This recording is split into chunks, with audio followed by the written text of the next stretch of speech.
Welcome to the SoberQ podcast. Hello, my name is Cherrie and I'm an alcoholic. The question is, when did we start to realise we drink differently to others? It's an interesting question. I guess I did not realise that until later when getting to Alcoholics Anonymous and starting to work through step 1 with a sponsor in the big book. I always drank with people that I thought drank like me, drank a lot, drank heavily, drank at different times that other people wouldn't. So I really kind of camouflaged myself. It was, for me, the only normal life. That's what everyone did. We all went to the pub at lunch. We all drank a lot on weekends. We all drank after work. And even some of us were drinking longer than lunch breaks and not going back to work. The difference I see now is that those people, when they were able to or had, advice from a doctor, or they had been asked by a partner, or just decided it was time to grow up, they stopped drinking, and that was okay for them. So now in retrospect, I realise that I did drink differently to them. I also remember certain times when people would say, "Don't let her drink. Why do you let her drink? She's different when she drinks," and other people didn't have that said about them. I also did have some liver surgery and was told by my surgeon, "You shouldn't drink after this," and I did.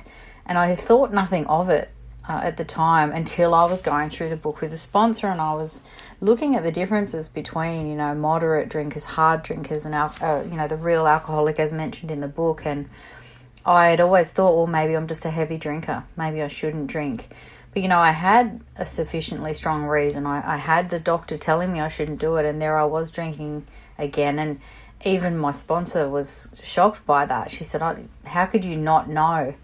But I just think, when I was in it, it was just the normal way to be. And I do now see that, no one else that I was around was lying about the amount that they were drinking. They weren't hiding it from people. And I do remember that toward the end of my drinking, even though I would say, I don't wake up and reach for a drink in the morning, that it became a point where I wouldn't be able to hang out until lunchtime like everybody else could. I wouldn't be able to hang out till Friday or payday or any of those things. By the time it was morning tea time, I would be shaking so badly I would have to go over just on the quiet. I would say I have to run some errands, and I would have to go over to the nearest early opener and near work and just throw a couple of drinks down. No one else was doing that I'm aware of. No one that I was drinking with, just that I could hang out until lunchtime just so that I could get through the morning.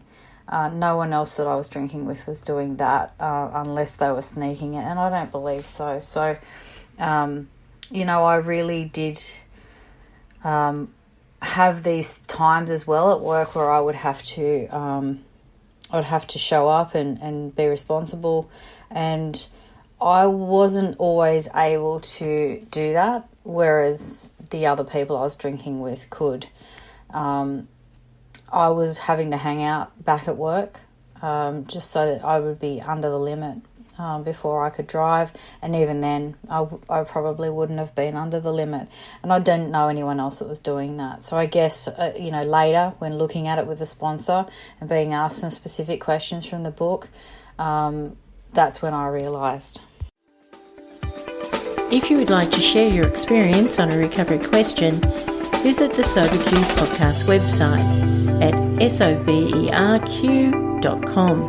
Thanks for listening.